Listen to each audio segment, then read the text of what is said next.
ज्ञान Vapi, well of knowledge. Vapi Sanskrit का शब्द है जो जिसका अर्थ है कुआं या वेल, और ये ज्ञान का कुआं है।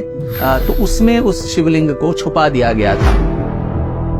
औरंगजेब अगर चाहता तो पूरे मंदिर को ध्वंस करके एक भव्य मस्जिद वहां पे खड़ा कर सकता था। इसका भी आप देखिए कितना विकृत मानसिकता है कि सिर्फ वो मंदिर के गोपुरम जो है, शिखर है, उसको तोड़ के 3 गुंबद वहां बना दिए, पर जो पिछला भाग है वो मस्जिद का, वो पूरा आज भी मंदिर के अवशेष है। इसके पीछे क्या मानसिकता है कि सारे हिंदू रोज इसको देखते रहें और उनके मन आहत होते रहें, उनको इंसल्ट हो, और वो रोज इतने दुखी हो कि हमारा सबसे जो श्रेष्ठ और सबसे पवित्र स्थान है उसको इस तरह से बर्बरता पूर्वक तोड़ा गया है।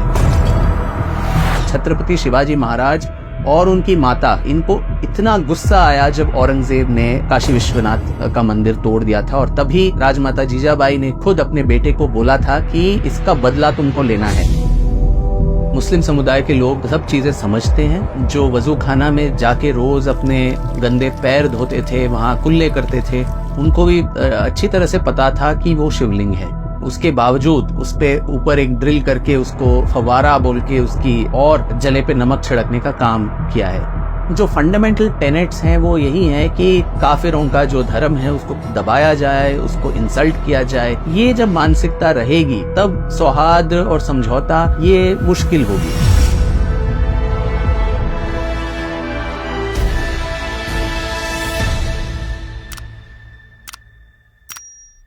ये सही बात है कि प्रॉफिट मोहम्मद के मौत के बाद जो खलीफ की जो सेनाएं थी वो पूरे मध्य एशिया हो, अफ्रीका हो, पर्शिया, इन सबको 50 साल के अंदर इस्लामाइज कर लिया गया। पर अरब आक्रमण जो हुआ सिंध पे वो 8वीं शताब्दी में हुआ, 712 में। तो 712 के बाद पहला जो इस्लामिक सल्तनत भारत में बनना था उसको 500 साल लगे। तो 500 साल तक हमारे जो पूर्वज थे इनको धकेलते रहे।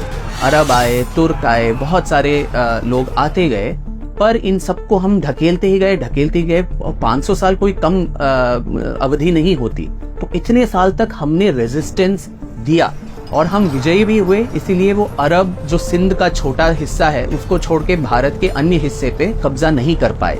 तो बहुत सारे उस जमाने के जो ब्रेव हार्ट्स थे, ललितादित्य मुक्तापीड़ा कश्मीर के हों, या कन्नौज के यशोवर्मन, मेवाड़ के महाराणा बप्पा रावल, या फिर विक्रमादित्य चालुक्य राजा, या दंती दुर्ग जो राष्ट्रकूट राजा थे, तो उत्तर, पश्चिम और दक्षिण के सारे जो राजा थे वो एक अलायंस भी बना के इनको ढकेलने में साथ करते गए।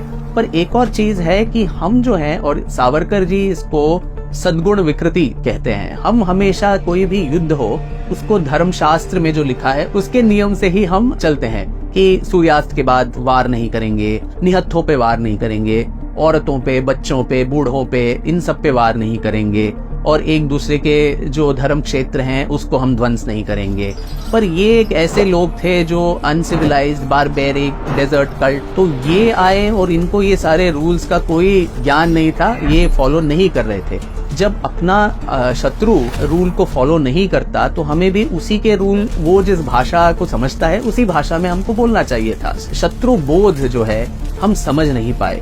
छात्र स्पिरिट जो है उसकी कोई कमी नहीं थी, पर साथ साथ शत्रु बोध बहुत ही जरूरी था। पहले 2 बार काशी पे आक्रमण हुए। नियालतगिन जो मोहम्मद गजनी का ट्रेजरर था, उसने एक अटैक किया था काशी पे 11वीं शताब्दी में, पर वो सक्सेसफुल नहीं रहे। फिर सालार मसूद भी आए, पर वो भी मारे गए सुहेल देव बहरेज के युद्ध में। उनके एक जो सेनापति थे मोहम्मद अलावी, तो आज भी अलावीपुर जो काशी वाराणसी में है वो उन्हीं के नाम से एक्चुअली है, जो एक्चुअली आक्रांता थे वाराणसी को ढहने के लिए जो आए थे, उनके नाम से एक लोकेलिटी भी है वाराणसी में। पहला जो सबसे विध्वंसात्मक जो आक्रमण हुआ काशी पे वो 1194 में हुआ कुतुबुद्दीन ऐबक के हाथों। और हसन निजामी और उस समय के बहुत सारे जो इतिहासकार हैं वो लिखते हैं, और बहुत खुशी से लिखते हैं कि 1000 मंदिर वहां तोड़े गए, और जितना धन था उसको 300 हाथियों और 100 से भी ज्यादा ऊंटों पे लाद के काशी से सारा जो धन था वो ले जाया गया। एक के बाद एक आक्रांता आए, इसको ढहने की कोशिश की, पर कुछ ही वर्षों के बाद या एक दो वर्षों के बाद फिर से हिंदू वहां एक और मंदिर की पुनर्स्थापना करने में जुट गए।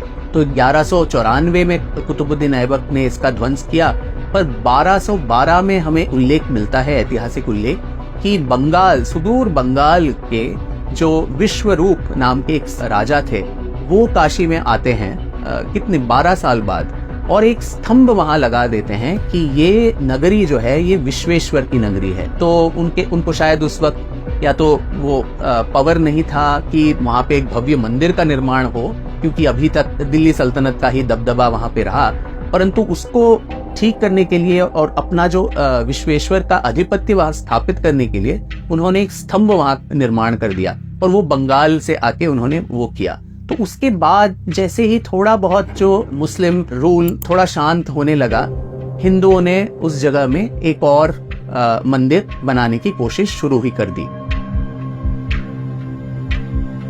गजनी और गौरी भी हमें लगता है कि वो बस आते गए और हम घुटने टेकते रहे, ये बिल्कुल गलत बात है। हर पड़ाव में उनका सामना हमने किया।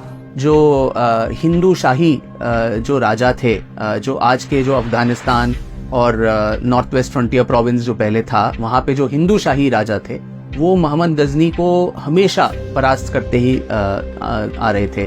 जयपाल, आनंदपाल, त्रिलोचन पाल, निडर भीमा, इन सब के नाम भी हमें याद ही नहीं है और पता भी नहीं है। तो ये पर मोहम्मद गजनी 17 बार आए, उन्होंने सोमनाथ का ध्वंस किया, ये सब हमें पता है।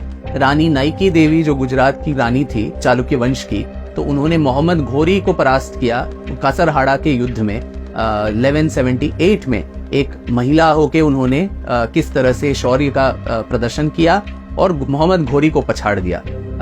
तो ये सारी चीजें हमें बताई नहीं जाता, हमें सिर्फ बोला जाता है कि किस तरह पृथ्वीराज चौहान हारे तरैन के युद्ध में, और फिर जयचंद हारे जो काशी में गाहदवाल वंश के राजा थे जयचंद, उनकी परास्त कैसे हुई वहां पे युद्ध में, वो सारी चीजें हमें बताई जाती हैं। पर बहुत सारे युद्ध ऐसे भी थे जो हम जीते थे, इसी के बदौलत हम आज भी जिंदा हैं।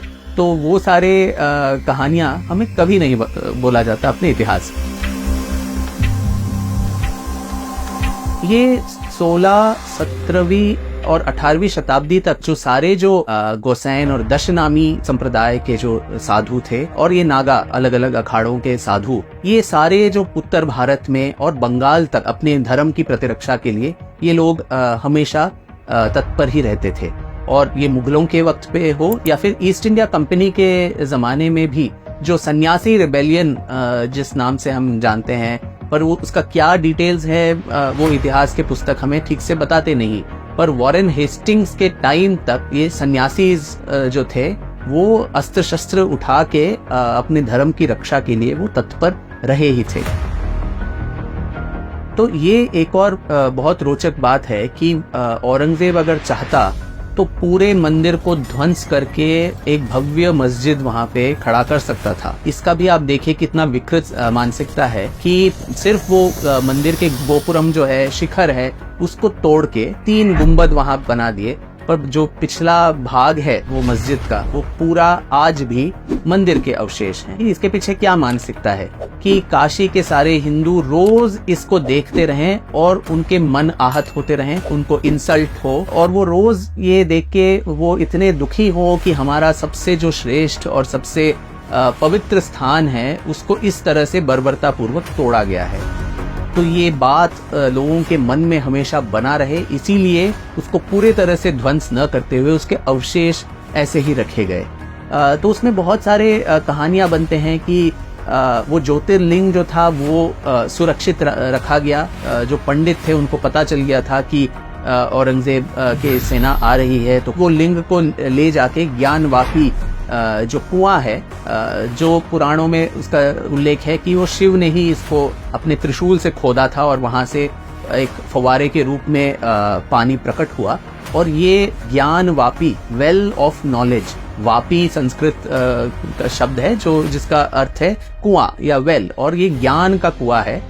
तो उसमें उस शिवलिंग को छुपा दिया गया था और बाद में जैसे ही औरंगजेब का अत्याचार थोड़ा कम होता गया और वो कहीं और व्यस्त हो गया, उसके बाद वो शिवलिंग को वापस ले जाके छोटे से जगह पे जहाँ किसी को पता न चले वहां पे उसको पुनर्स्थापित किया, वो मस्जिद के बिल्कुल सटक के। तो आप देखें वो पहला जो स्थान था रजिया मस्जिद जहाँ बना, उससे थोड़ा डिस्टेंस में एक और मंदिर बना, उसको तोड़ा गया। उसके बगल में ही नारायण भट्ट ने बनाया, उसको तोड़ा गया। तो उसके बगल में एक और मंदिर बना, वो बहुत छोटा था ताकि लोगों को पता न चले कि यहाँ पूजा हो रही है। और बहुत सारे ऐतिहासिक उल्लेख मिलते हैं कि राजपूत राजा जो थे, रेवा के महाराजा हों या उदयपुर के राणा हो, ये सारे लोग छुप छुप के आके वहाँ पूजा करते ही रहे। और इसी समय में मराठों का जो है परचम फैलना शुरू हुआ था। और इसके बहुत सारे ऐतिहासिक तथ्य भी मिलते हैं कि किस तरह छत्रपति शिवाजी महाराज और उनकी माता जीजाबाई, इनको इतना गुस्सा आया जब औरंगजेब ने काशी विश्वनाथ का मंदिर तोड़ दिया था। और तभी राजमाता जीजाबाई ने खुद अपने बेटे को बोला था कि इसका बदला तुमको लेना है और काशी विश्वेश्वर को पुनर्स्थापित करना है। तो तब से लेके पूरा जो पेशवा समय था, मराठे इस जगह को भूले ही नहीं। बार बार वो हर कोशिश करते रहे। और ये मराठा पेशवा दफ्तर के जो दस्तावेज हैं, जो उनके पत्र हैं, उसमें ये उल्लेख बार बार मिलता है कि काशी हो, प्रयाग हो, अयोध्या, गया, ये सारे हमारे जो तीर्थ स्थल हैं, इसको किसी तरह वापस लिया जाए। तो वो हमेशा ये कोशिश करते ही रहे। मुगलों के साथ वो नेगोशिएशन करते गए।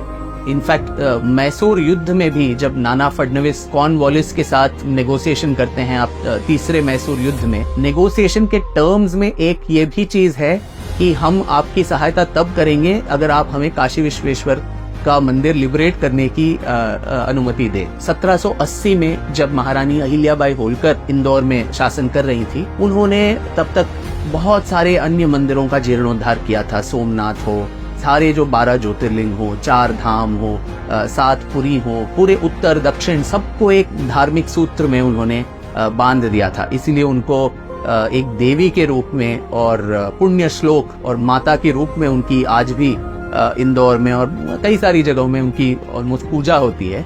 आज जो हम विश्वनाथ मंदिर जहाँ जाके पूजा करते हैं, वो अहिल्याबाई होलकर द्वारा बनाया गया। और उसके थोड़े दशक बाद हम देखते हैं कि महाराजा रंजीत सिंह ने उसके गुंबद पे जो सोना चढ़ाना था वो उन्होंने किया। और आज जो बोलते हैं सिख और हिंदू अलग हैं और वो एक अलग राष्ट्र है, खालिस्तान है, वो ऐसे लोगों को ये एक बहुत बड़ा एक प्रत्युत्तर है कि आपके सबसे महान जो पंजाब के शासक थे, उन्होंने काशी विश्वनाथ के लिए इतना योगदान दिया, स्वर्ण मंडित किया। और एक और चीज ये भी है, जब वो अहमद शाह दुरानी को हराते हैं रंजीत सिंह, तब ये भी मांग करते हैं कि मोहम्मद गजनी ने सोमनाथ का जो द्वार वहां पे रखा था वो मुझे लौटा दो। तो पंजाब में बैठा हुआ एक युवक राजा, उसको ये ज्ञान है कि ऑलमोस्ट 800 साल पहले जो मंदिर ध्वंस हुआ वो हमारे लिए वापस चाहिए। तो आप अंदाजा लगा सकते हैं कि किस तरह ये मेमोरी जो था, ये कॉन्शियसनेस जो था, ये हमेशा बना रहा। मंदिर चाहे ढहे गए, चाहे ध्वंस किए गए, तो पर हमें वो वापस चाहिए, ये जो एक जज्बा है वो हमसे गया ही नहीं।